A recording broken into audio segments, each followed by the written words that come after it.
Thank you for tuning in this episode of Channel Surfing.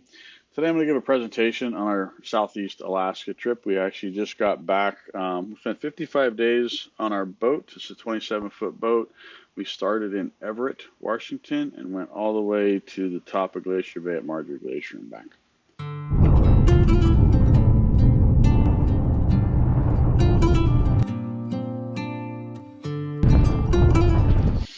The agenda for this presentation, we'll go over quick introductions. We're going to talk about cruising Southeast Alaska, the trip summary. We'll go over, fuel mileage and cost of gas, that kind of stuff. Talk about the 4 gates.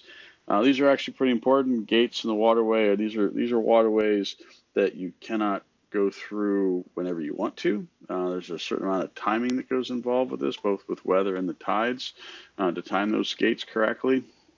And then talk about preparation for the trip. And lastly, we're going to talk about some lessons learned.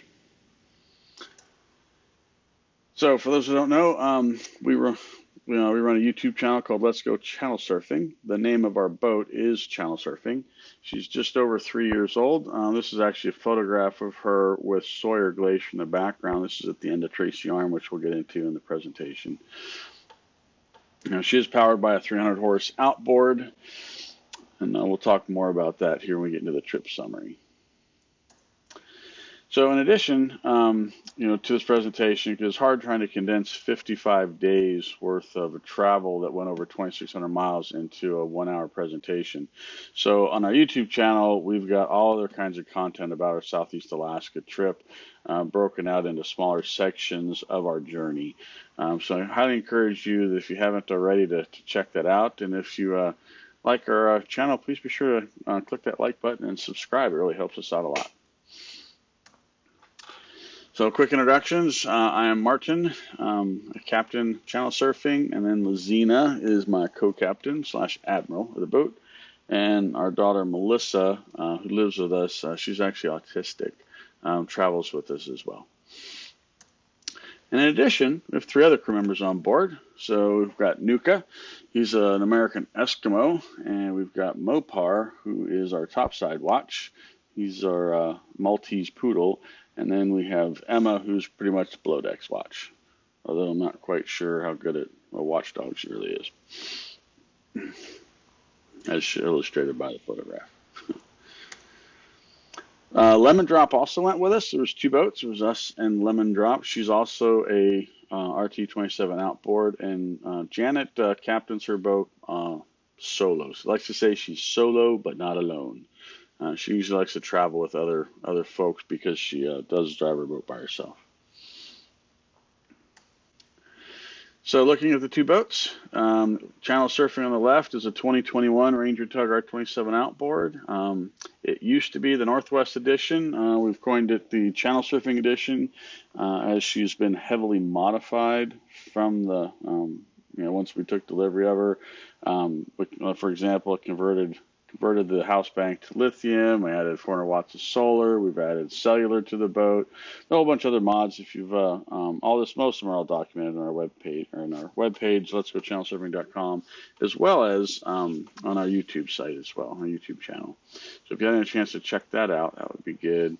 And then Lemon Drop, inversely, is a 2019 Ranger Tug R27 outboard, Northwest edition, and her boat is pretty much factory stock.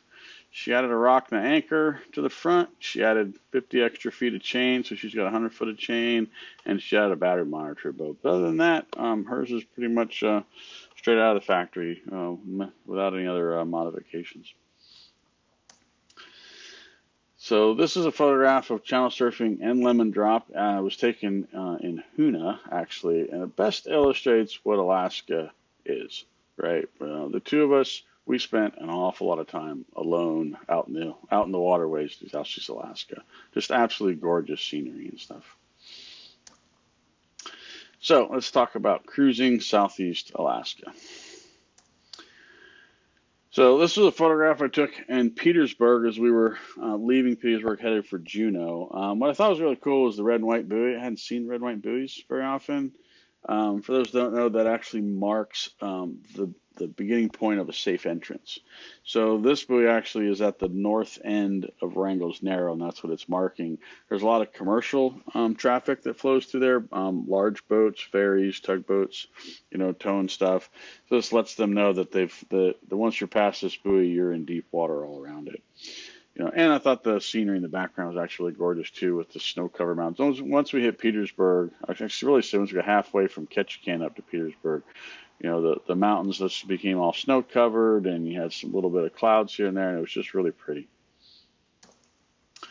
This is us in Bartlett Cove. This is the Bartlett Cove dock. There is no overnight moorage on the dock, but you have to tie up to the dock to check into the park ranger and watch one of their videos, for the rules and stuff of inside the park.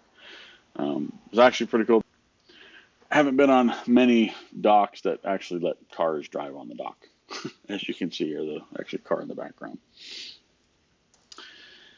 And there's a picture of us at the Glacier Bay National Park Reserve. There's a little photo op moment there to sit down and get your picture taken.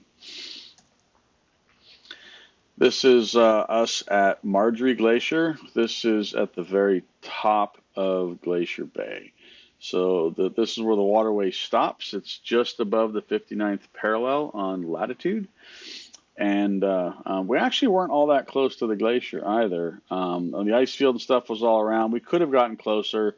We were kind of in a time crunch based on weather to get out of the park. This was actually the last day of our permit, and there was a cruise ship. I coined them the Glacier View Blockers, GVBs for short, because those cruise ships will come in and they'll block the entire view. And we had one that was about a half an hour, 40 minutes behind us coming up. So we didn't want to get trapped between the cruise ship and the glacier, and it was just so we just stayed kind of far away from it, but still fantastic scenery. Distance-wise, this is about 1,300 miles by boat from Everett. This is taken in the same spot, Margerie Glacier. The bow of Lemon Drop is pointing at Margerie Glacier, but it highlights you look at the water, just how clear it was, how calm it was, and how green the water was. Where it reflected really nicely off of Lemon Drop's green hull, so that was pretty cool. As we leave Margerie Glacier heading south again, you run into Lampow Glacier, and then Reed Glacier is actually not that far from Lampow Glacier. The two of them are pretty close to each other. The star on the map insert shows where this picture was actually taken, of where this glacier is. This is actually pretty cool. So look, this is in Stone Glacier Bay. Looking at these fjords with how steep they are and how that rock just goes straight up. It doesn't stop at the water line. What's above the water line is exactly what's below the water line. We were, less than a quarter mile from shore, and we're in 1,100 foot of water in Glacier Bay. Tracy Arm is very much the same way. So very deep water, in very steep fjords. Just absolutely gorgeous to travel through. So this is a picture of the whales bubble feeding. So it's actually, if you look on the map insert there, this is their little island there. It's actually, puts you right next to Reed and Lampow Glacier, not too far from Margerie Glacier, really close to shore, actually. You cut across the channel between that island and shore, and we had tons of whales around us that were bubble feeding left and right. So we just stood there for, half hour, whatever, taking video and stuff of them.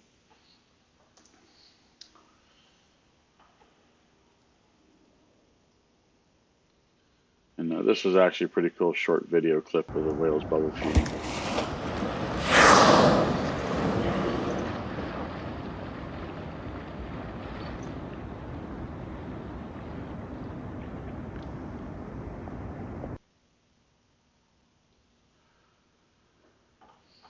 And then this one was another set of whales bubble feeding. This was probably one of the most amazing things we saw on the entire trip was right here. We were leaving Hoonah, heading back to Juneau, so we're outside of Glacier Bay now, and we were just cruising along the shoreline. And interestingly enough, inside Glacier Bay, the lower whale zone, they prohibit you from running along the shoreline, and it's for this very reason right here. We were cruising along, and next thing we know, the whale surfaced next to us, and Janet yells on the VHF radio, whale, whale, whale. We can all stop. And I look back to probably a 5 o'clock position for me, and I see all these tails coming towards me. So I turned the motor off because I knew we were too close. And then we went and videotaped this for a good 20 or so minutes. So if anybody knows how many whales are here, how many they think they're here, leave those in the comment section. I'd like to know how many you're able to count.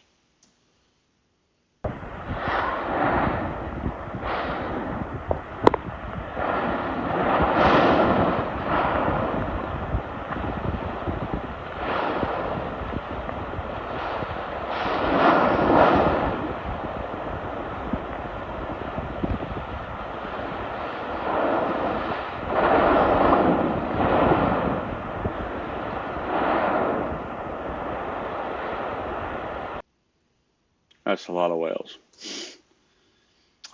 This photograph highlights Sawyer Glacier. Sawyer Glacier is at the end of Endicott, or it's at the end of Tracy Arm. So you go into Tracy Arm Entrance, you've got Tracy Arm on the north side, and you've got Endicott on the south. Sawyer Glacier is at the end of Tracy Arm, which is this glacier right here. And Dawes Glacier is at the end of Endicott, which is on the south side. We didn't get to go into Endicott. Pretty much because of fuel, you have to pick one or the other. So in our case, we picked Tracy Arm.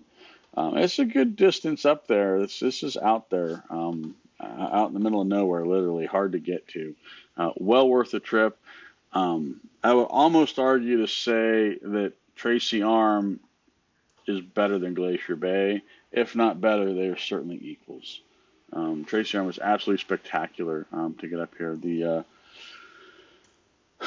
This photograph was also taken in Tracy Arm. This is an iceberg that came off of Tracy Arm, and this iceberg is actually not close to this. It's not close to Sawyer Glacier. I would say it's probably 7, 8, 9 miles south of it.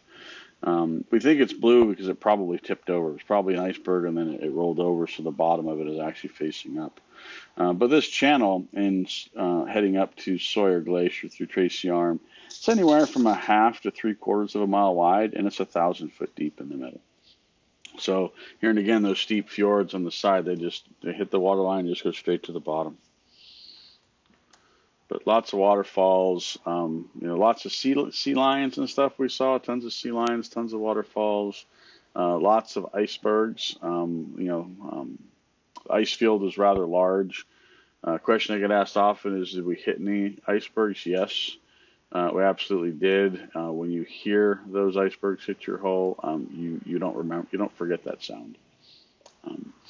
So I hit a small one in Glacier Bay just to see what it was like. And after I heard that, I was like, yeah, I don't want to do that anymore. But it's inevitable. You're going to hit a couple you don't see. We did. Both Lemon dropped myself.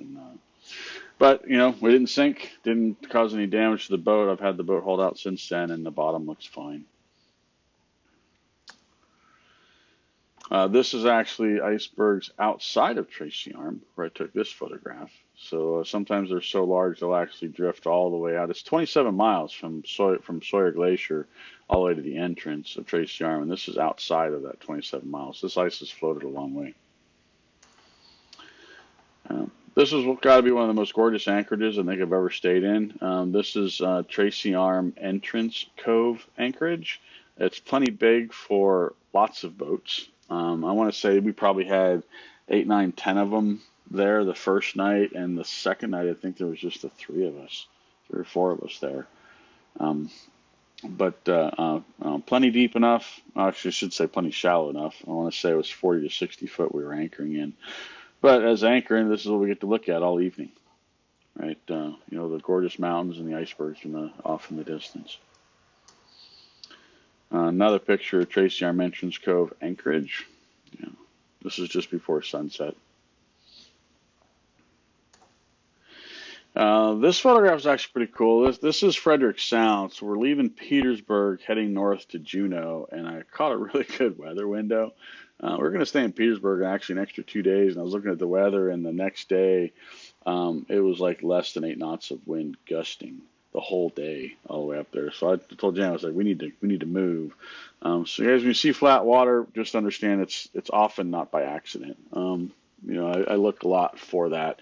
and we leave early morning and stuff to be able to catch this. But still, I mean, the waterways are just huge, and you're up there. We wouldn't see boats for hours.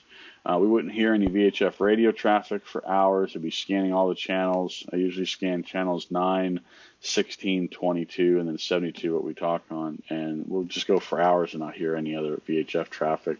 The weather channels often don't even broadcast anything. They're all silent. All right, so it truly is out there boating by yourself, but absolutely gorgeous waterways to cruise through. This is the ice field up by Margerie Glacier, top of Glacier Bay. I wanted to show this one to show what the icebergs and stuff look like. Very little bit of the ice is above the surface, right? I always say 95% of the ice is underwater, and a lot of the icebergs and the ice fields that we're navigating around, they're probably 3, 4, 5 gallons of water frozen. So there's not a whole lot on the top that's showing, but it's certainly enough to cause damage if you hit them really hard. So it's just slow going, and you do your best to navigate through them. This is same thing, some of the ice fields in the background here. This is in Tracy Arm. There's big glaciers in the one that I show right here. They show up on radar too, by the way. Having AIS was really helpful, especially in Tracy Arm, because there were so many of those large icebergs we had to navigate through. I'd look at radar and I'd see 6, 7, 8, 9 of them. And there was about 4 or 5 other boats up there with us, and everybody up there had AIS. So at least with AIS, I could tell the difference between what was an iceberg and what was an actual other boat, because radar would just show all the blips, it would just show all the objects. And here's what some of the medium-sized ones looked like as we were driving by.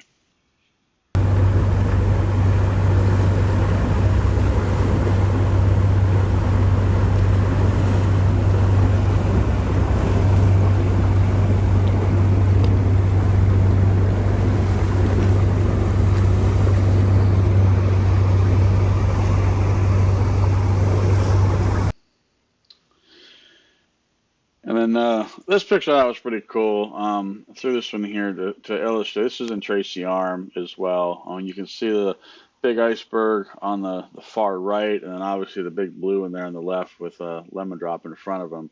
Give you an idea of scale, how large some of these icebergs actually get. And like I said, when they're this big, they show up on radar easily. So they're not going to sneak up on you. But also it illustrated the benefit of having 2 boats. Initially, we were going to do this trip by ourselves.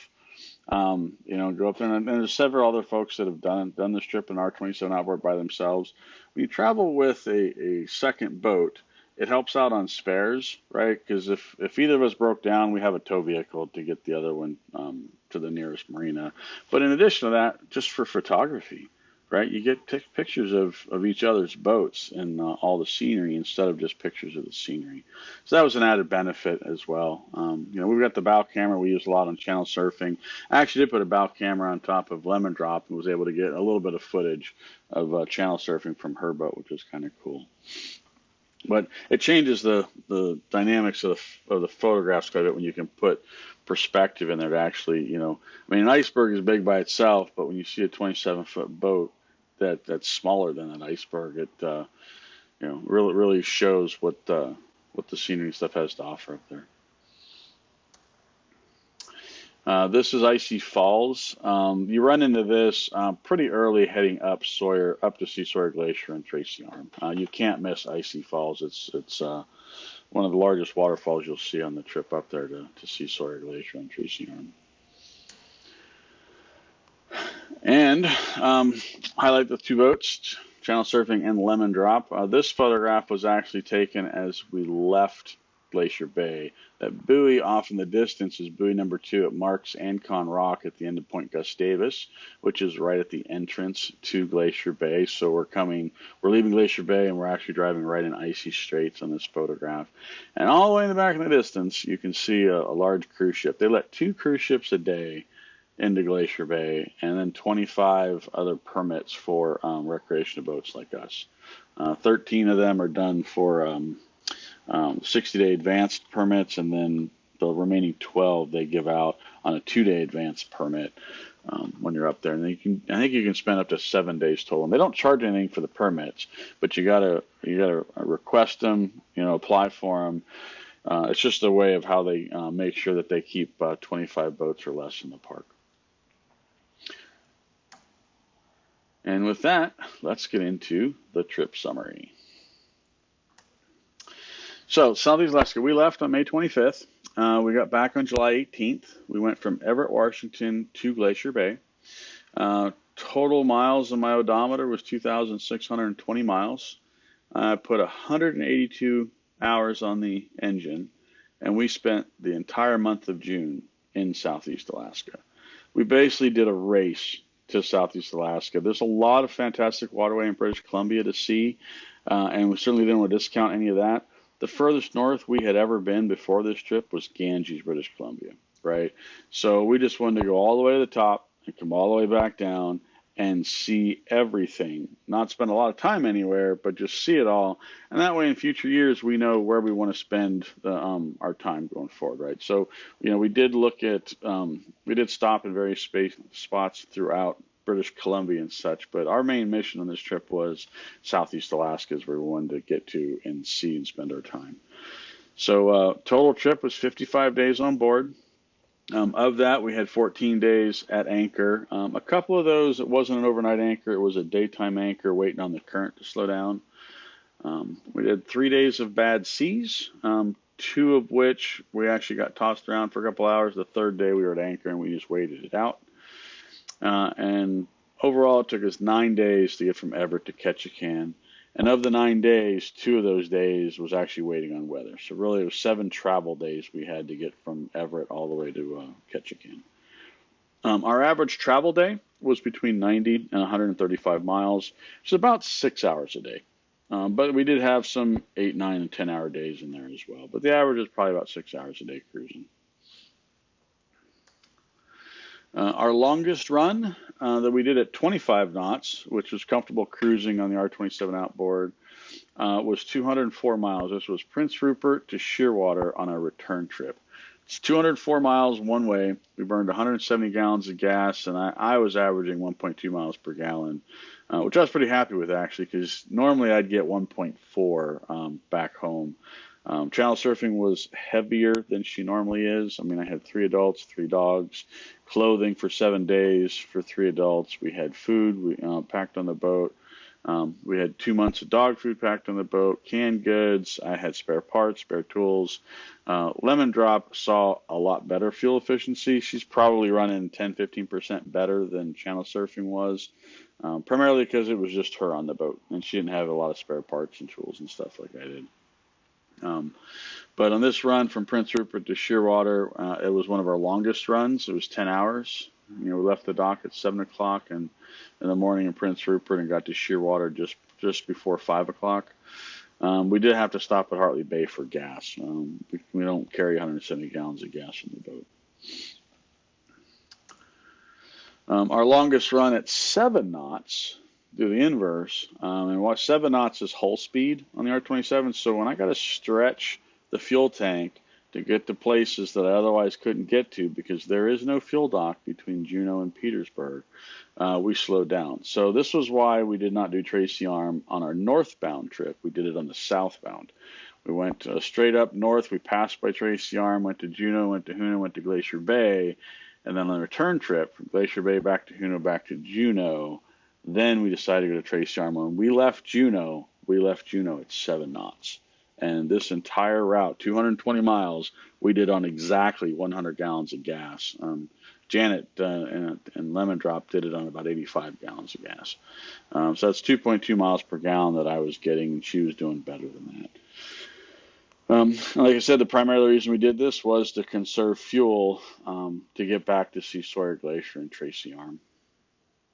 And this trip we did over 3 days as well. It was a day from Juneau to the Tracy Arm Entrance Cove Anchorage, and then we did a day from the Anchorage up to Sawyer Glacier and then back to the Anchorage. It's about 27 miles each way from the Anchorage to the glacier. And then the third day we did from the Tracy Arm Entrance Cove Anchorage all the way down to Petersburg. And that was actually a really long day, doing that at 7 knots.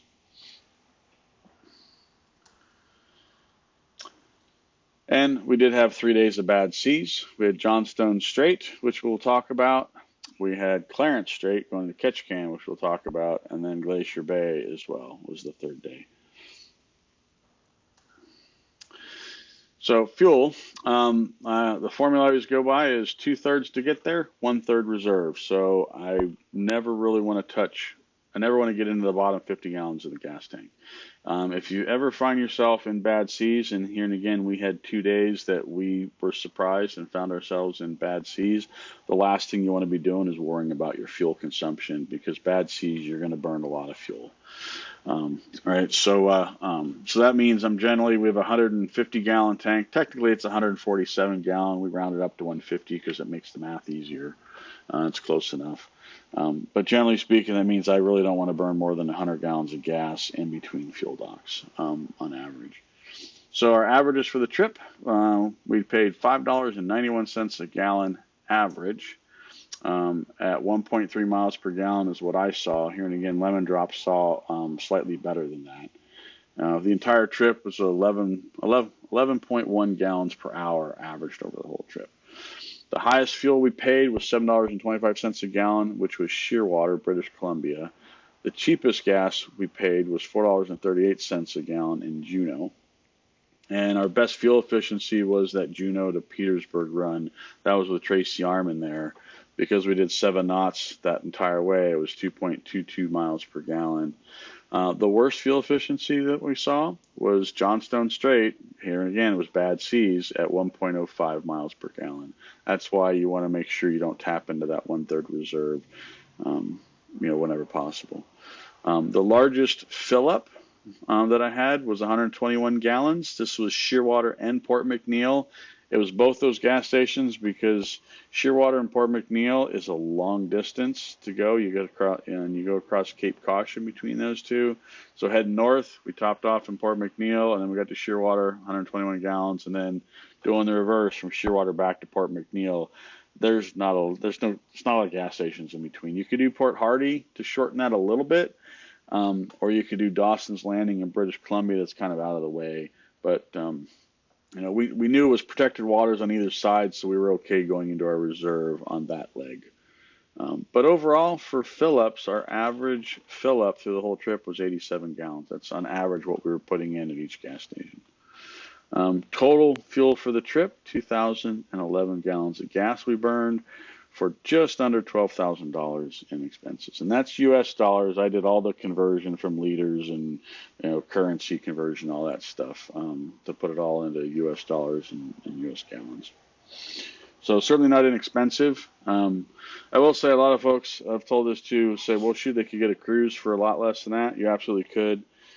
22 years ago, I actually did a Southeast Alaska cruise on Holland America. I did it with my practice wife. So I've seen that experience, and I remember to this day standing up on that cruise ship in Margerie Glacier, looking down at the glacier, and there was a couple small boats there, and I said to myself, man, that'd be really cool to have that view instead of way up here, 10 stories high up. It is a totally different experience taking your own boat all the way up to Glacier Bay. So well worth every penny, I would say, of the trip. Engine maintenance. So outboards are a bit different than inboards in that to do the lower unit, it requires a haul out. We did not do a haul out. We did the complete 100-hour service prior to the trip. So the water pump, everything was all replaced prior to the trip. Lower unit oil was all put in fresh prior to the trip. All we did on the trip was about at the halfway point, which for me was Juneau, and for Lemon Drop, I did it in Shearwater. We changed the oil filter, and the primary and secondary fuel filters. The most important, most critical parts of the motor that need to be changed out. You just use a little vacuum pump to suck the oil out through the dipstick. You warm the engine up a little bit and it goes a little faster, but overall probably took an hour or two. It wasn't all that time intensive. And then at the end of the trip, first thing we do is take the boat out of the water and do the complete 100-hour service again on the entire. The lower unit and the spark plugs therefore had 181 hours on them without any service. So anchoring, like I said, we did anchor 14 times on the trip. So for channel surfing, I have what the factory, provided. The only difference I did on the chain was I marked my road for distance, and I put a rock and a 10 anchor on it. Other than that, I have the same 50 foot of 5/16 chain that the boat came with, and 200 foot of 8 plate rode. I do use a bridle. I like the bridle. They don't swing as much on the boat with the bridle, and it prevents any chafing on coming off the front of the boat. The deepest that we anchored in was 95 foot, and that was low inlet in British Columbia. That's actually the picture to the right there was taken a low inlet with a double rainbow. Absolutely gorgeous anchorage. Fairly deep in the middle. Tide swings up there. You start getting into 18, 20 foot tide swings that far north. I didn't have any problem at all anchoring. So the entire trip, 250 foot was what I had, and we anchored where we needed to, and it worked just fine. I will say the Rock and the 10 is a pretty sticky anchor too. It's really well suited for all these waters up here. Stern tie, I had 200 foot, and Lemon Drop had, I don't know, 300 or 600, something like that. Stern tie is only needed for British Columbia and Canada. And we actually never stern tied once in the entire trip. In fact, it was funny. We pulled into the fuel dock in Hoona, and one of the commercial fishermen asked me what the heck that reel was in the back of my boat. And I told him stern tie, and he's like, "Where the heck do you stern tie?" Because there's nowhere in Southeast Alaska is aware that you stern tie. So stern tie is really more specific to British Columbia, is where you'll see it used. And it just has to do, for those watching that don't understand or don't know what stern tie is, basically what happens is if you have an anchorage that has around the edges of it, it's a steep uphill. You can anchor uphill, but then if the tide turns or the wind turns and you swing, then it'd pull your anchor off the hill. Well, if you swing the boat around and tie the stern to a tree or a rock, then you keep the boat from swinging. So you lock the boat in, so you're anchored uphill, and the stern tie keeps the boat from swinging around.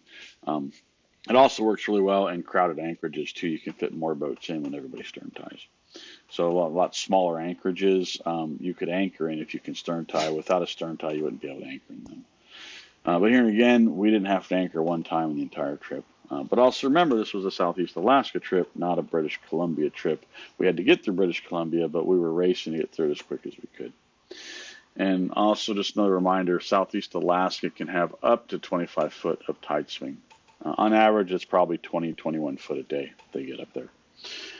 All right, that actually made it easy on the math for dropping the anchor. There's no math. You find yourself 40 or 60 foot of water, you throw the anchor out, and you just go till you see the bitter end, you tie it off, put the bridle on, you're done. There's no math to figure out in the middle because you're just in deep water anchoring, especially, like I said, because that tide's going to go up or down 20 foot as well.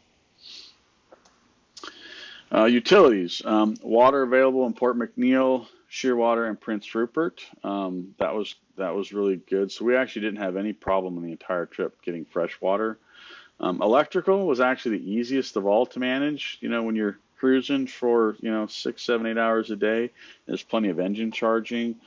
Solar actually, solar was really good. We had a lot of rainy days and overcast days where solar would have struggled. But also remember the days are much longer up there in Southeast Alaska too. I mean, sunrise was like 4 a.m. and sunset was like 10, right? Waste was probably the biggest challenge, getting rid of the black water tank. So initially when I went on this trip, I wasn't planning to mace rate. I was hoping to use sand pump outs and stuff. British Columbia doesn't have any. Actually, I found out that Prince Rupert doesn't have any either. They're right next to the Dixon. And Petersburg, actually, I was surprised Petersburg didn't have a pump out at all anywhere. And Petersburg's actually quite a ways away from a three nautical mile zone. So it got to the point where as we were cruising through the waterways, whenever we found ourselves 3 nautical miles away from land, you'd just mace right overboard to empty your tank and just keep it as empty as you could. So this was interesting. This is actually the charts. It's upside down because I'm heading south on this, but this shows the 3 nautical mile line heading towards Petersburg. And from that 3 nautical mile line, it's 27 miles to Petersburg. So if you get into Petersburg and need to pump your tank up, there's nowhere for you to pump your tank. I talked to the harbor master, and he's like, "No, man, you go offshore and do it." right? So this was Petersburg was definitely an area that you must plan your wastewater tank in advance. Because if you get there and it's full, there's nowhere for you to get rid of it because you're too close to land in Petersburg. And south of Petersburg is all Wrangell's Narrows, and then north it's 27 miles to this point to the 3 nautical mile zone. These are all the places that we visited, both in Canada and United States. Me personally, I'd been to Ketchikan and Juneau and Glacier Bay before, but I'd never been to Petersburg, Wrangell, Hoonah, Bartlett Cove, or Tracy Arm. Those are all new for me. And all the cities in Canada, except for Ganges, I'd never been to before.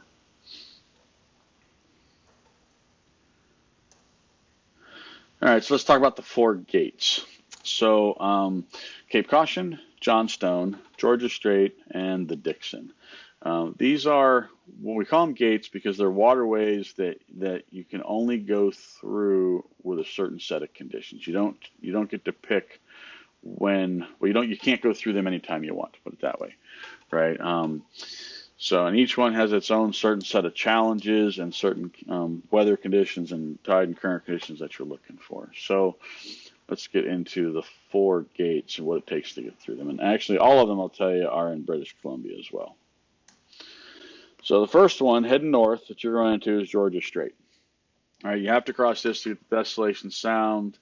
Desolation Sound's pretty popular, so a lot of you probably already been through Georgia Strait. We actually saw really good orcas. Actually, our best orca sighting was actually going through Georgia Strait on our second day of the trip. So we left Ganges, went through the Gulf Islands, and went through Dodd Narrows. Dodd Narrows actually isn't all that challenging. Hit it at slack. The biggest problem with Dodd is it's an L shape, so it's like a blind corner. But it's not very long. It's also not very wide, and the current can run up there pretty fast. I want to say 8 or 9 knots. It's similar to Deception Pass, but the visibility is worse because it's an L shape. That it makes it hard to see around the corner. But anyhow, you get through Dodd Narrows. You poke your nose out through Nanaimo, and then you look at the weather and you look at the whitecaps and stuff. All right, so you want to, if the wind gusts are above 50 knots, you should stay at the dock. Just know that for Georgia Strait. As long as they're less than 50 knots, then it's easily doable through Georgia Strait. It's just a big body of water to cross through. You want to stay out of the military zone, so kind of hug the shore as you're heading north.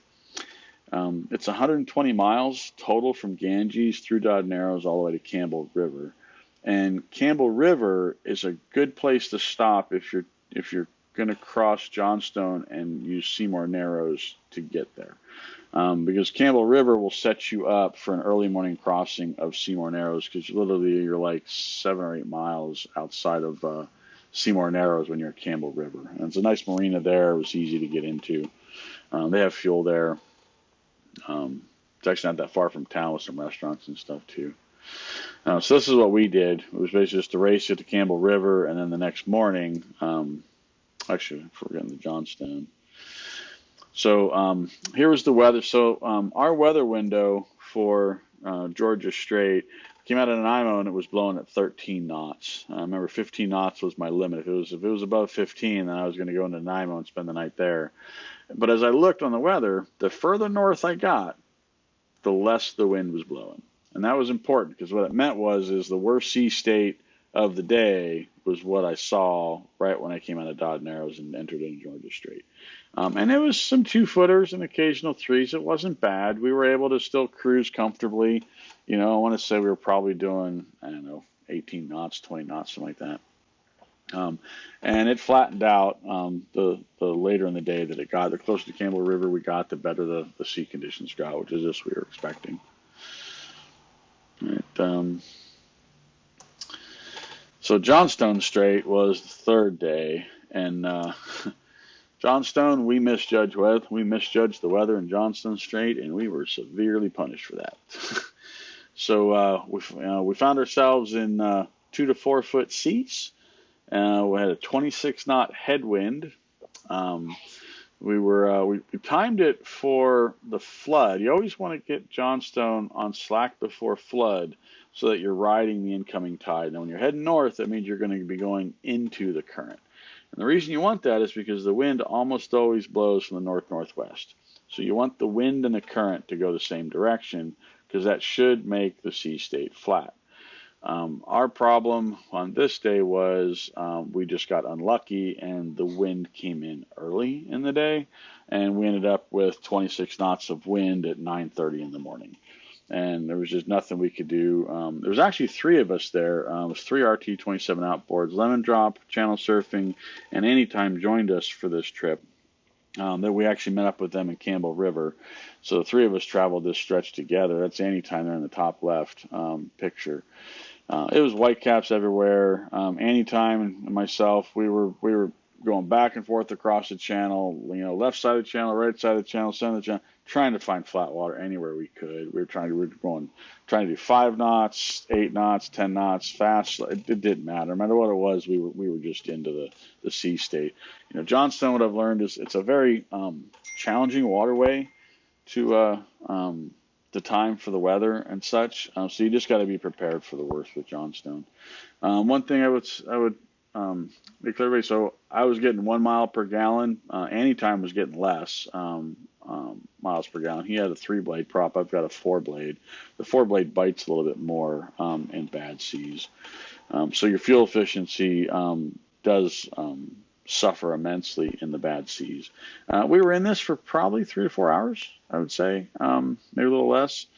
Make sure your scuppers are clear. Remember in the introductions, I said I got 3 dogs on board. Well, Nuka, the American Eskimo, and the Corgi, Emma, both shed immensely, right? And I hadn't been clearing my scuppers. They got clogged with dog hair, and we took so much water over the bow into the cockpit. Overflowed the scuppers, and it shorted out my solar controller. Now, luckily, that's all it did, and there was no big deal. No fire or anything like that broke out. But when we were in the 2 to 4 foot seas being tossed around, all we knew was something electrical was smoldering, and we didn't know what. And that was unnerving. Probably the most nervous part of the entire trip was this right here.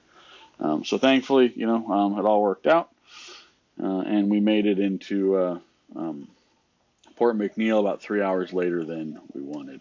So here's what we did.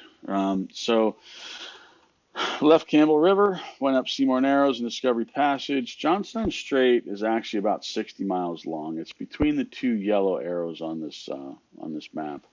The entire stretch from Campbell River to Port McNeil is about 120 miles total. That's actually the path that we took, the blue dot. And so what happened is right at the red arrow, that's where my solar controller smoked. And at the time, I didn't know it was the solar controller. All I knew was I had a very strong electrical smell that was in the cabin, and I was like, I need to get the water to stop falling in the boat before I have an electrical fire. So we jetted into Port Neville, dropped anchor, tore the boat apart, trying to find out where the smells come from. The smell went away once the water stopped falling in the boat. So we regrouped and says, what do we do? He says, well, let's go up another 10 miles to Port Harvey. And then we turned off at Port Harvey, and we took this longer detour up through the Broughtons and stuff. And that was one of the best things we did this day, because it got us as soon as we hit that corner of Port Harvey, the seas went flat as glass. And it was a gorgeous run from Port Harvey up and around all the way to Port McNeil. Right. So it was a good way to salvage this. This is also a good thing to keep in mind, too. If you're heading south, that's a good way. That Port Harvey cutoff is a good way to cut out a good portion of the north side of Johnstone. So on the return trip, I did something a little bit different, right? This is part of my lessons learned, right? I didn't want to do Johnstone again, mainly because I already been through it once, so let's do something different. And Dent Rapids and Desolation Sound was on my list of places I'd never been. So on our return south, we left Port McNeil.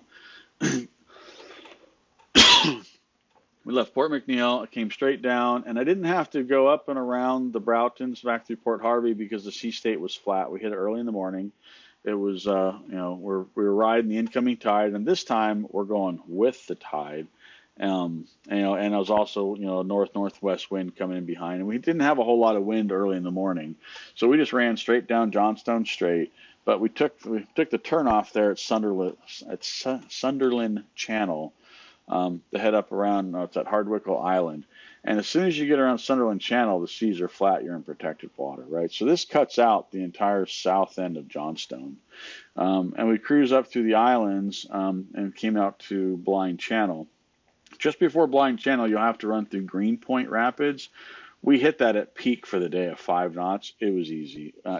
The chart plotter will show you where the whirlpools are. You can drive around the whirlpools, right? So 5 knots was not at all threatening or a struggle or challenging or anything in Greenpoint Rapids. It was actually really pretty well driving through there. And we just slow boated through it, right? So this is a way that you can avoid most of Johnstone. So this path right here, there's no way to avoid all of Johnstone, but you can shorten Johnstone from 60 miles down to about 12, right? And right between the 2 red arrows, that's the 12 miles of Johnstone that everybody has to traverse to cross this gate to get totally through it, right?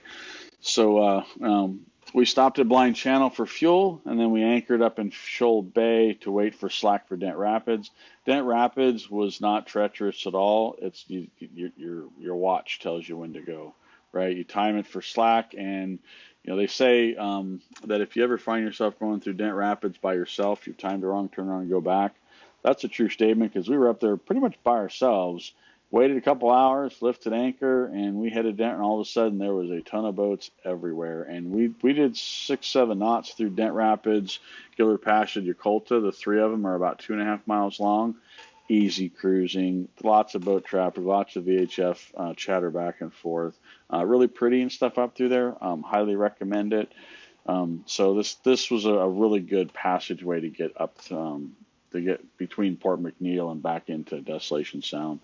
So when we dropped into, after we got through Dent and Yakolta, then we just headed straight south and ended up in Squirrel Cove, which is right in the middle of Desolation Sound. And we actually liked it. We spent 2 nights in Squirrel Cove. It was really nice.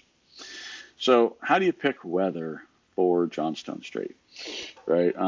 You cannot use windy at all for Johnstone. And I would say Johnstone is actually very challenging just in general to pick weather for. So I would say there's a little bit of luck involved, I would argue. The Canadian weather has a marine forecast that they publish. This is the primary tool you should use. But here and again, this is a screenshot from July 9th that I took. Tuesday's weather forecast for Johnstone Strait.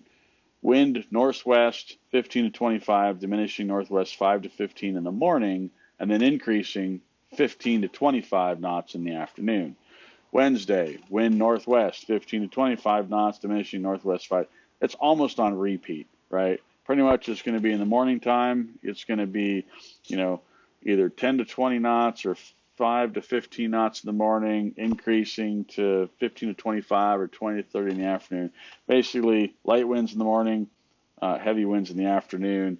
You got to watch the tide because you can still have the tide going against the wind, and that will kick up the waves. So you have to kind of blend it with the tide and which way that's going, because you really want that. You want that incoming tide to match the same speed, the same direction the wind is going. The wind, like I said, is almost always a northwest wind for this, and you obviously want it to be 15 knots or less when you're traversing through there. I talked to a lot of people about Johnstone, a lot of folks like, man, I went through there and it was like glass the entire time. That was not our experience. And even any time when he came back, he had almost no wind on his return trip, and he still got kicked up in some seas heading all the way back through Johnstone. He said it wasn't as bad as our northern trip, but he said it was pretty close, right? So it's just be very cautious of Johnstone, just be very aware of it, and take a couple of those shortcuts to cut out most of Johnstone would be my recommendation.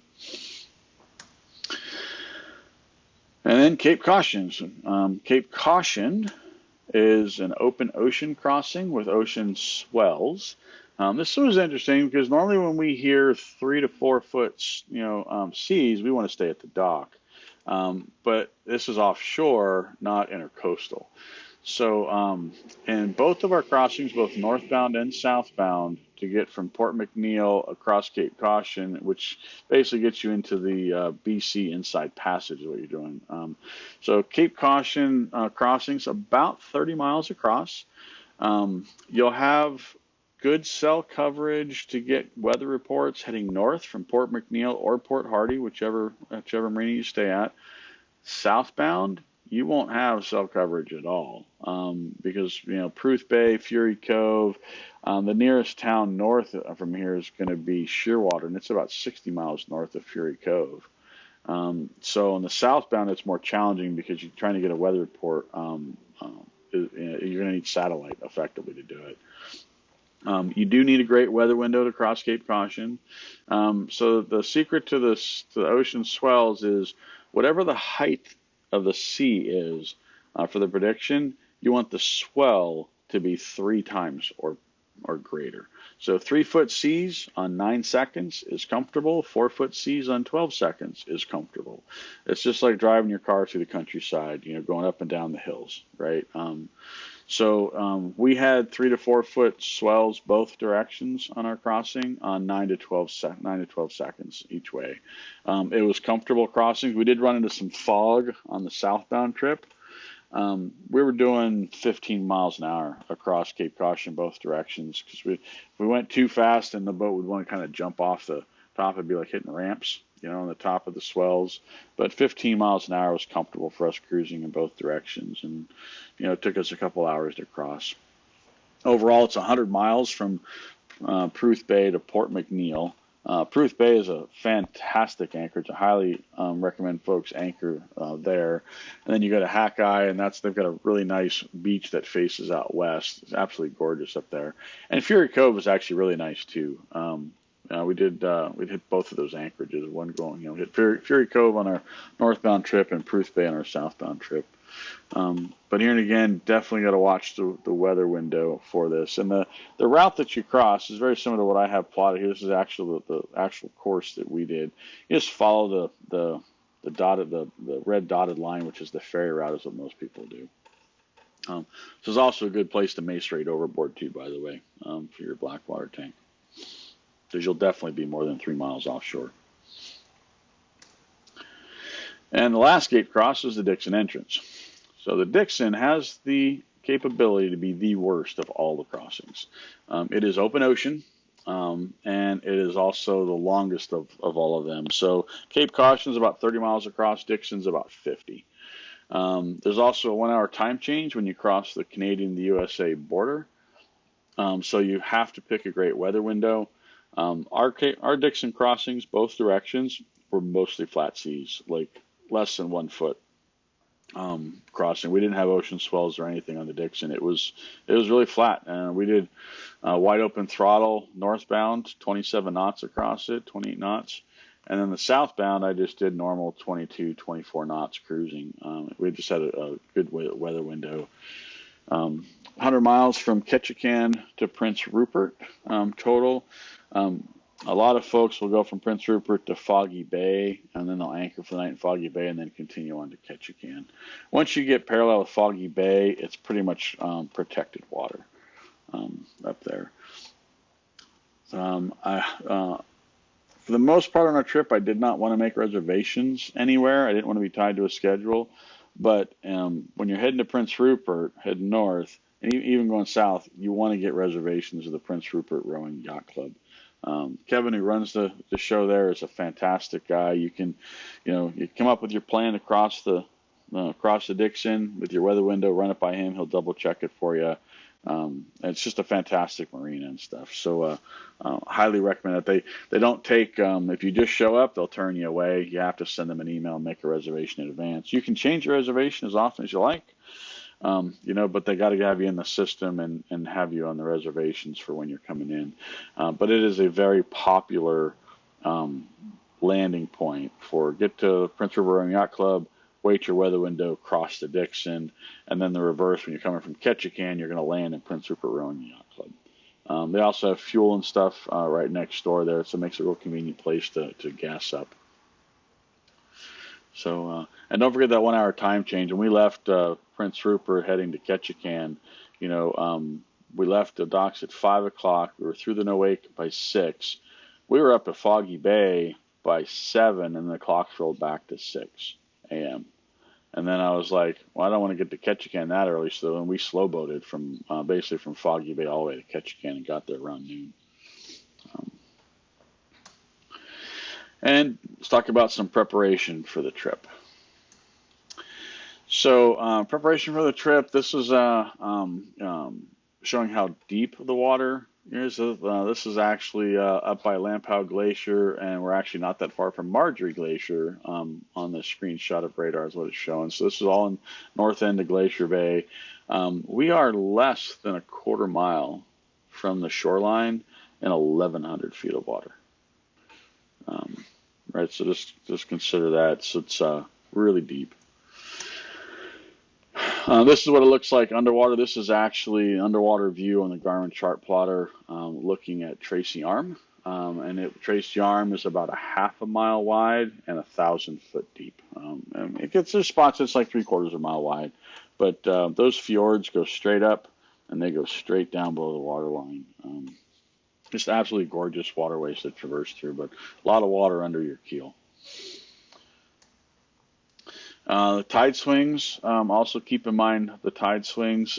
Figure on 20, 22 foot a day to count on that. If you get into some -2 and 3 foot tides, it can be upwards of 25 a day.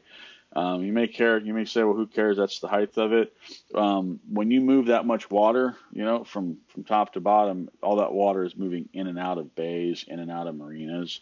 It just creates a lot more current where, you normally wouldn't think there would be current. Like into Glacier Bay, the entrance is about 2.5 miles wide, and all that water has to go in and out of that bay every day, and it gets choked to 2.5 miles of width. It'll peak over 5 knots of current on the entrance in Glacier Bay, right? So it's just something to pay attention to. It also means that if you're loading and unloading the boat, going grocery shopping and stuff, you try and pick high tide. It's a very short window when that brow is at high tide. So most of the time you're looking up at the brow, down at the brow. So it's either an uphill or downhill getting off the dock almost always. Other thing too is your sunrise and sunsets too. This was actually British Columbia where sunrise was at 5 a.m., but there were spots in Alaska where sunrise was 4 a.m. and sunset wasn't until 10. So a lot of daylight hours. Makes it really good for early morning leaving, to catch the flat water in the morning before the wind comes in. And because there's such large tide swings, literally every marina I was at in Southeast Alaska had a tidal grid. You may say, what's a tidal grid if you've never seen one?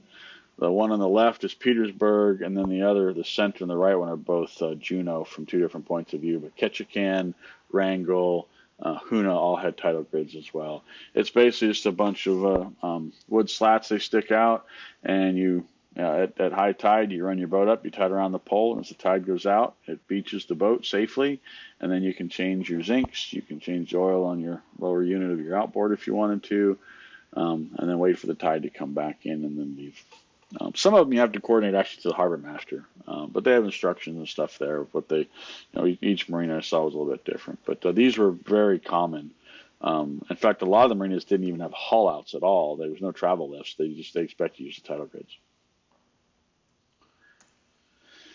Communications, satellite was really important. I had 2 methods for satellite. I brought Starlink with me. For those of you that have Starlink and stuff, I will tell you Starlink worked everywhere I needed it to. I do not run Starlink underway. I do not recommend that anybody runs Starlink underway in motion. But certainly at every anchorage and at every dock, I would bring Starlink out and leverage it. Cellular actually works really good at most of the marinas and stuff that we were in, through Southeast Alaska. However, there's data plans and stuff on the cellular, so I usually would bring Starlink out to leverage the unlimited data plan that I had on Starlink.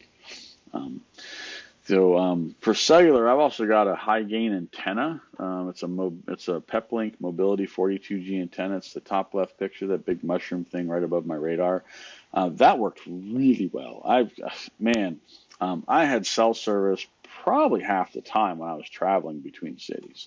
In a lot of areas that I shouldn't have service. My phone would say no service, and yet I'm on Facebook with 4, 5, 6 megabit of throughput. So that was actually really cool, and I could get windy reports and stuff like that to get weather that way. Also, the GXM 54 antenna, which you also see in that top left picture, didn't work that well in Southeast Alaska. And what I think the reason for it was is my XM radio, which I like listening to music, it also didn't work well up there. The fjords are too high, the mountains are too tall.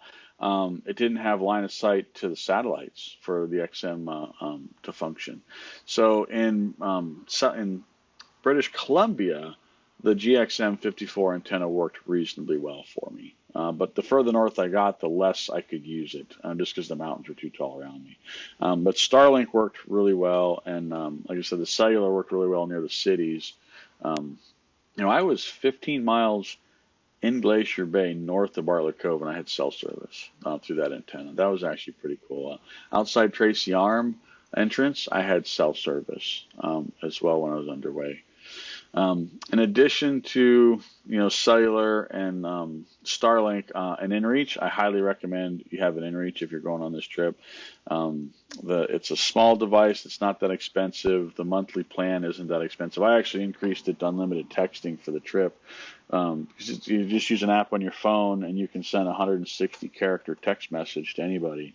So it's and it's fast back and forth. So it was highly valuable tool to be able to talk to people back home and talk to other boaters and stuff that were out there. Anytime, and I used it quite a bit to talk back and forth between us, inReach to inReach, throughout our trip, just giving each other information on fishing and marinas and fuel and that kind of stuff.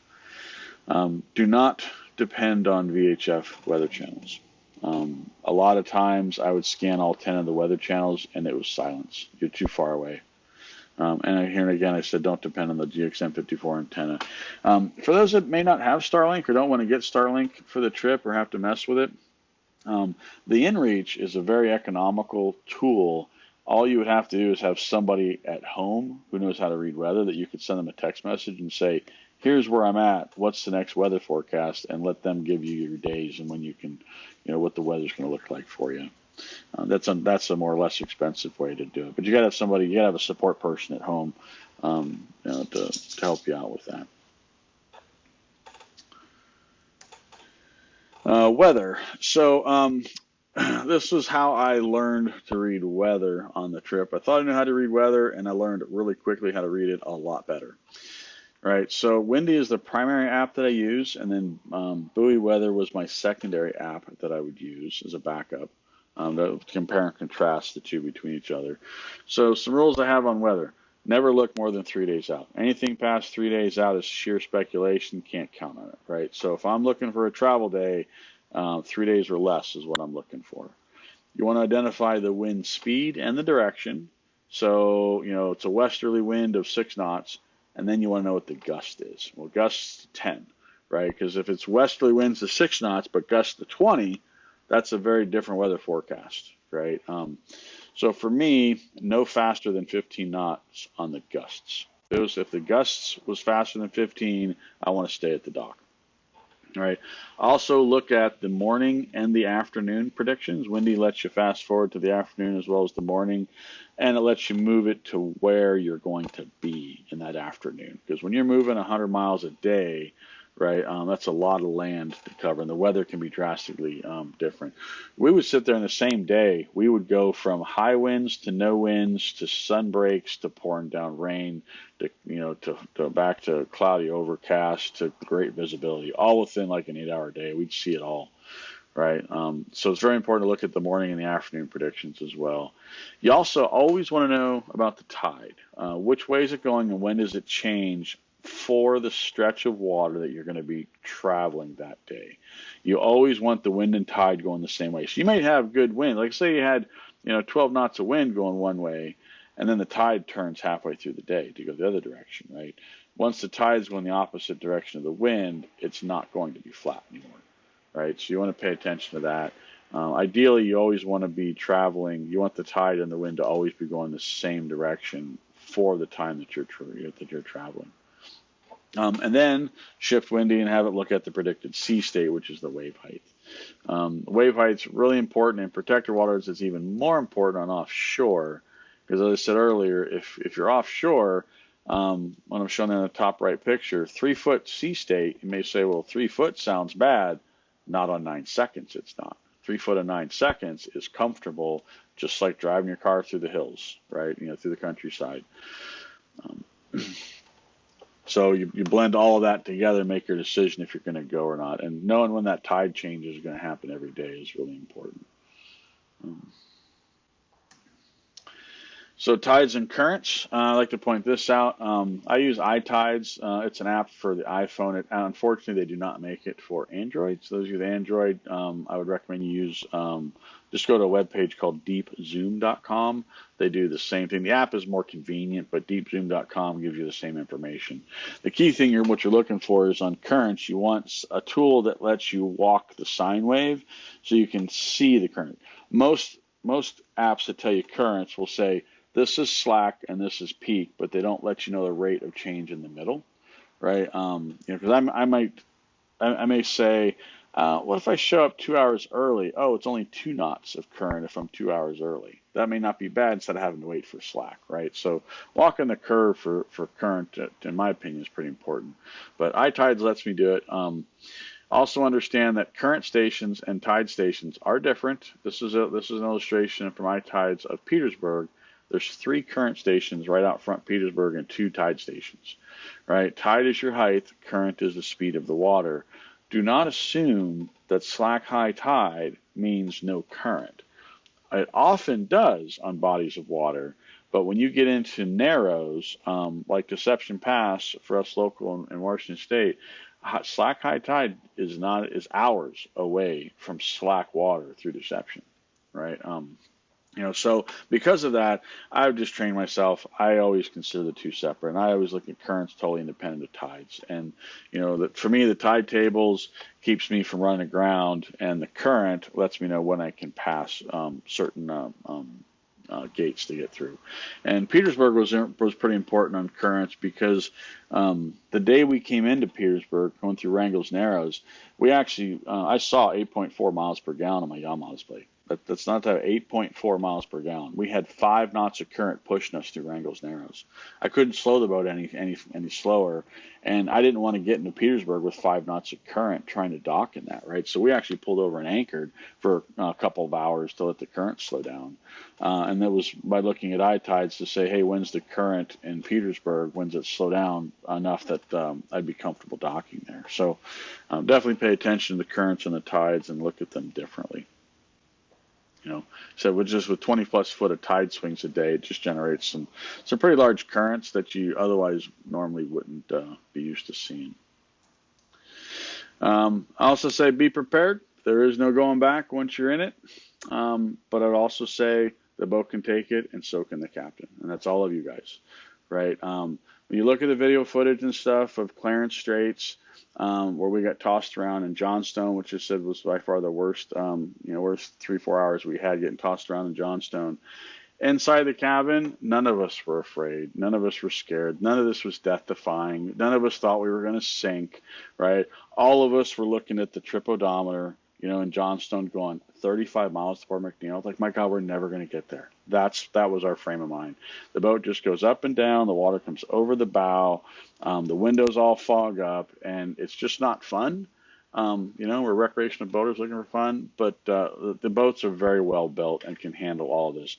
This is also a good reason why I would never venture out purposely into like a 3 foot on 1 second or 3 foot on 2 second sea state on intercoastal. I wouldn't do it, because if they're predicting a 3 foot choppy sea, what if they're wrong? It could be 6, right? Or 5 foot seas, which would be horrible, right? So I would rather, the predictions say it's a 1 foot sea state, and then I find myself in, say, a 3 foot sea state, right? Because mistakes are going to happen. The weather forecasts are going to be wrong. They're going to change, right? And that's exactly what this is right here. So Clarence Straits, we're heading from Wrangell. It's heading south into Ketchikan. We had 75 miles of the flattest water you could ever imagine from Wrangell down. We come down and meet up with Clarence Straits. We turn into Clarence Straits, come around the point, and there's an island there. It's called Misery Island. I'm not making this up, and it is well named, I assure you. The weather forecast from Windy was 1 foot on 2 seconds. and buoy weather predicted 1.5 foot on 3 seconds.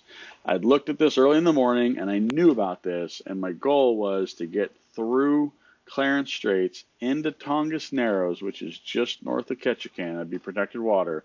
I needed to get there before 11:30.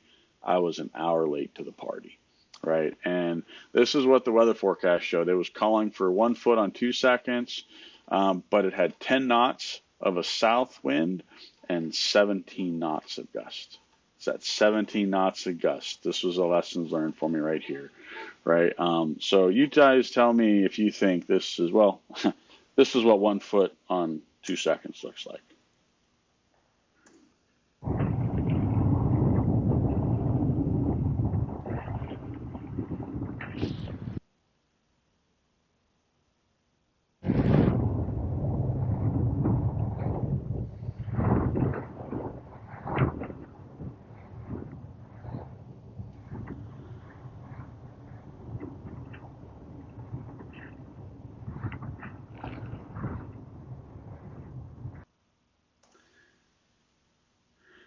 And on this short video clip, Lemon Drop pulled up on my starboard side. I had the 360 camera going on the front. That's a big cruise ship all the way on the other. That cruise ship's probably about 2-3 nautical miles away from us.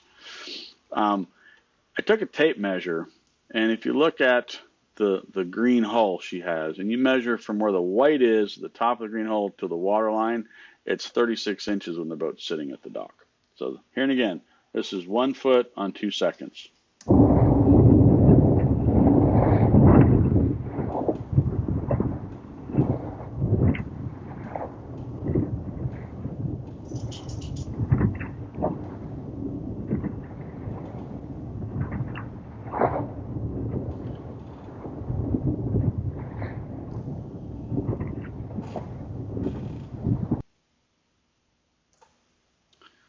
So the boats can easily handle the sea states, and so can the captains. In Clarence Straits, we were doing 8 to 12 knots through most of it, and it was about an hour and a half. It was just plowing through there. Here and again, it should have taken us half an hour to cross that, 3/4 of an hour, and instead we were, twice that time getting through there. But we were dry and safe inside. There's no harm, no foul. It's just uncomfortable. But like here and again, nothing was death defying or whatever, and that kind of stuff's going to happen. It just is when you're up there. Anytime got hit with icy straits and Chatham Straits. Both he got hit with some bad seas as well, but it was very similar. So, like I said, it's really important to watch the weather and go when the weather says to go. We didn't do any let's sleep in this morning and head out when we feel like it. Our departures were usually 5, 5:30, 6:30 in the morning, and it was all based around the weather forecast. Looking for that flat water to make up some miles, get where we want to be, and then relax the rest of the day. So, lessons learned.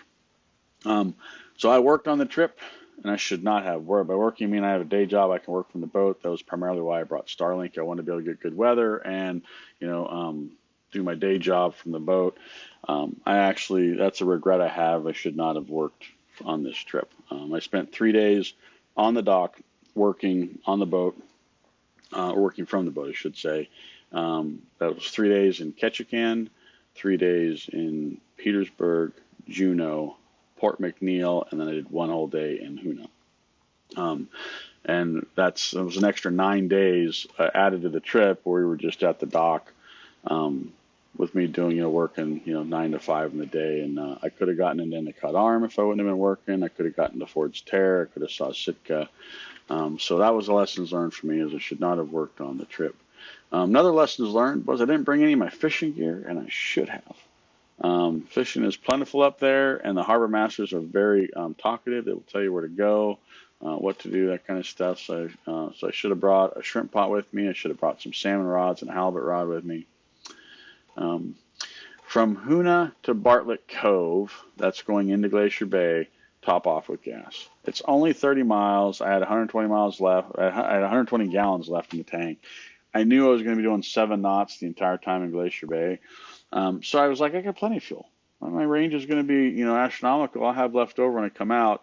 What I didn't plan on was the bad weather that we got stuck in Glacier Bay that I couldn't move on that second day. I had to wait it out, which meant my 3-day permit, I had basically the last day to get from Blue Mouse Cove, 27 miles north and 62 miles south, and then another 30 miles to get out of the park, right? And I had to do all that on that last day with my permit. Had I had topped off with gas, it would have made it a little bit less stressful for me, because I had to actually blend slow boating and cruising to on that last day to get up to Margerie Glacier to then get out of the park. There is a speed limit in the park of 20 knots, but obviously I burn a lot more gas, up on plane. So top off with gas when you get into Glacier Bay at Bartlett Cove always. Keep spares at home with a support person to mail as needed. This was a good thing. If you got inReach, you can text anywhere. And have a support person home. Instead of bringing the spares on the boat, that's extra weight. Extra weight means I paid more at the fuel dock. So a lot of my spare stuff I would have left at home and saved the weight on the boat. Then I would have gotten a little bit better fuel efficiency. The effective range of my AIS, I know, is about 12 nautical miles. Actually, VHF radio, I got the slide wrong here. The VHF radio would be further than the 12 miles. Because it's 25 watts, and AIS is, I think, 2. But there is a limit on the VHF radio. There was a lot of silence on VHF that we heard, especially in Glacier Bay and cruising like Petersburg to Juneau at Frederick Sound and Stephen's Passage and stuff. There just wasn't a lot of boats around, right? We're just far away from everything. Those waterways are huge. When I'm usually traveling around Puget Sound, San Juan's area, I always take my chart plotter and I do a split screen. So I have 1/3 that I have configured for 1 nautical mile or less. That's my danger zone. And then I have the 2/3 side, which is the wide view, is usually 1 to 6 nautical miles. Now that lets me see my course and lets me see up, I have radar running, so I can see, approaching vessels and stuff that show up on radar and AIS, that kind of thing. In Alaska, I was 2 nautical miles in the danger zone, and I was 12 to 16 nautical miles on the wide view, just to see the land and the course and stuff, because things were so much larger, so much more vast. Another lesson learned: how to read weather a lot better. We went over that. When you guys, which I hope you guys are going to look at our YouTube channel and check out a lot of the video content we put out there on our cruise up to Southeast Alaska a lot, you will see a lot of flat water. Just know that wasn't by luck. There's a lot of attention went into watching those weather windows to pick those sea states on purpose. Right, we're in an outboard. We like to do 25 knots and get where we want to go, and we just can't do that in 3-foot seas, right? Other lessons learned: update your chart plotter and charts to include all of Southeast Alaska. Now, I did this on channel surfing. I bought the new, latest and greatest blue charts with Navionics, all the bells and whistles from Garmin. Updated the charts the month before we left. Lemon Drop thought she had, but had not. And how this came about was we pulled into Petersburg. We hit Ketchikan, which was fine. Her charts worked all the way up to Ketchikan. When we got to Ketchikan, I went to program a course in a chart plotter from Ketchikan to Petersburg through Wrangell's Narrows, and the chart plotter auto guidance did it as an airplane. Just a straight line across land. It didn't know what the waterway was to be able to navigate. So I was trying to do a route through there and manually hit points, and then I ran out of waypoints because Wrangell Narrows has so many turns that it wouldn't let me even do that. So it was very frustrating. So we got into Petersburg. I spent 4 or 5 hours on her boat and using her phone to go through and buy the latest, greatest charts that cover all of Southeast Alaska and upgrade her chart plotter. So go to the latest version of software in your chart plotter, do the latest charts, and make sure your charts cover all of Southeast Alaska, British Columbia, and so forth. It just makes the trip a lot nicer. Points to note on this also: in Glacier Bay, the only land-based station for VHF radio in Glacier Bay is Bartlett Cove, and it's 62 miles north of there to Margerie Glacier. The Blue Mouse Cove, the anchorage we stayed in, was 35 miles north of Bartlett Cove. There's no buoys, there's no markers, there's no VHF. there's nothing. So you need to have really good charts, and they need to be up to date for all these waters that you're passing through. So really important to make sure your chart plotter is fully updated, latest software, latest charts, and covers the entire area that you're going through. And the last lesson learned was Johnstone Straits, and we talked about that already. So, and with that, be sure to stay tuned for more channel surfing, because we are going back to Southeast Alaska. We had it totally exceeded all of our expectations for that trip. This is actually a picture of channel surfing in front of Sawyer Glacier, the top of Tracy Arm. Just absolutely gorgeous. I'd like to get better weather, a little bit more sunshine maybe, and I just need more time to time it with that. I did not get to go into Ford's Terror or Endicott Arm. When you hit Tracy Arm, you're either going to do Tracy Arm or you're going to do Endicott. You have to pick one or the other. I wanted to do Ford's Terror. That was my first pick. But you can only get into Ford's Terror off of Endicott Arm at a slack high tide. You have to run your boat right over a charted rock, and you can only do that at high tide to get through the rapids, and it has to be done at slack. It's not like you can't do a slack low tide because of the rocks. You got to do a slack high tide to run over and get in there. And it's supposedly absolutely gorgeous and stuff back there.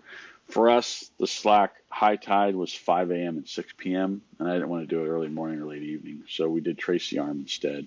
And I want to see Endicott. The end of Endicott Arm is Dawes Glacier, right? So I want to go back and get those two. And I'd like to go to Sitka. The issue with Sitka is there's not any really reliable gas stations. There's 3 towns that are there. There's Angoon, Tarrant Springs, and Cake, and none of the 3 are great for getting fuel. So I was planning to skip them, and I can get from Petersburg to Sitka. It's 175 miles, but I got to do it at 7 knots. So our next trip up there, we're going to go and hit Sitka. We'll hit Endicott Arm, Ford's Terror, probably do Tracy Arm and Glacier Bay all over again too, and look at timing with better weather. A question I've been asked is, why did I go in June? Why not July or August? August we nicknamed Fogust, so you won't see anything. And July, better weather, the sunshine will come out. The sun brings the heat, heat brings the wind, wind brings the waves, and it totally cuts back on your travel time and stuff. So we purposely did June, looking for the overcast and some rain to give us better sea states. Because as you can see, I mean, we have a lot of photographs just like this one where it's cloudy, and I think we had some freezing rain while we're up here. But still great photography and just fantastic scenery and stuff. And we actually didn't run into any fog. In fact, the worst fog we saw was our last day of the trip, going through Deception Pass on our way home in Washington. Other than that, we really didn't have any thick fog that we had to navigate through in the whole Southeast Alaska trip. But we are definitely going back. And Glacier Bay bonus, how to get a permit and get great weather in Glacier Bay. So they issue 13 permits that are done 60 days in advance for every day, and then they do 12 permits a day that are issued 2 days in advance. We opted not to do the 13-day, 60-day advance because I didn't want to schedule. I wanted to get either to Hoonah or Juneau and then start submitting for a 2-day advance permit to get in. So how do you do that? One of the tricks is you need to send your email at exactly 7 o'clock in the morning. In my case, I do IT for a living. I actually scheduled an email to be sent. I wrote it the night before, scheduled it to send right at 7 o'clock. They don't do flotillas. I had 2 boats, Lemon Drop and Channel Surfing, so I needed 2 permits. So I had 2 different email addresses that I had to use. It's one application per email address. I scheduled both of them to be sent at exactly 7 o'clock in the morning. And the next morning I woke up and we had our approval by 7:30, which was pretty cool. It's 30 miles from Hoonah to Bartlett Cove, and it's 62 miles from Margerie Glacier to Bartlett Cove. Just think about that as far as distance and stuff goes. Right. One other tip and trick on how to get good weather on your permit in Glacier Bay, right, is to do this. So you have to have an approved permit to cross these dotted lines. So on the south end, you're coming in from Hoonah across icy straits, and you have to cross that red dotted line. That's right there at Buoy 2, which is Ancon Rock at Gustavus, right, Point Gustavus. So when you cross that red line, you have to have an approved permit. You hail them on VHF, and they validate it, and then they give you instructions, then you can come in and go to Bartlett Cove. When you cross that second red line into Bartlett Cove, you also have to radio them in again and tell them you're crossing the line. What are you really doing? You're checking into the park and you're checking out of the park. Bartlett Cove is not in the Glacier Bay permit area. This is important. You do not need a permit to anchor indefinitely in Bartlett Cove. It is outside the Glacier Bay permit area. So you technically could get to Hoonah and then submit for a 1-day permit to get into Glacier Bay and just get through, get across icy straits and get into Bartlett Cove and drop anchor. And you could do this for several boats to get through there. And then you just stay anchored in Bartlett Cove. On the dock at Bartlett Cove, you can get fuel. They have gas and diesel. They have water, and they have a sand pump out. All right. There's also a lodge and stuff up there, and there's hiking trails and stuff. There's things to do once you're on shore, but you're outside of the park. Then what you can do is you watch the weather forecast. When it gets close to good weather, then you could go ahead and submit for your 2 or 3 day, whatever, 4-day permit, whatever you're looking for, to leave from Bartlett Cove into the Glacier Bay and get your permit that way to head up and spend your time into the park. When I go up next time to Glacier Bay, this is what I'm going to do. All right, on your application, you indicate whether you're entering from Icy Straits or from Bartlett Cove. I've heard rumor that they'll prioritize a permit from Bartlett Cove over Icy Straits because they know you're already there and you're looking to get out for the most part. Bartlett Cove monitors VHF channel 12, and here and again, every time you cross one of those dotted lines, you have to hail them on the radio and let them know you're entering or you're leaving. And that's it. And if you have any questions, please leave them in the comment section below. Thank you. If you enjoyed watching this video, click the screen to watch another.